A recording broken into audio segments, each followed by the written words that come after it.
مرحبا সম্মানিত সবাই রাসূল আলাইহিস সালাম এত সুন্দর উপস্থাপন করলেন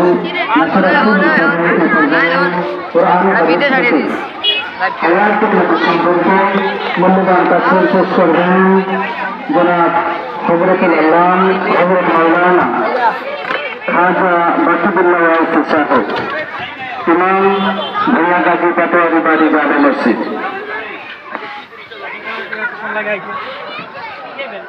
আসসালামু আলাইকুম ওয়া রাহমাতুল্লাহি ওয়া বারাকাতুহু। শেষ হারা এদিকে যাও না ভাই। আলহামদুলিল্লাহিল্লাযী হাদানা ইলা সিরাতিল মুস্তাকিম والصلاة على من اهتز بخلق عظيم وعلى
آله ومحبوبه مقبلا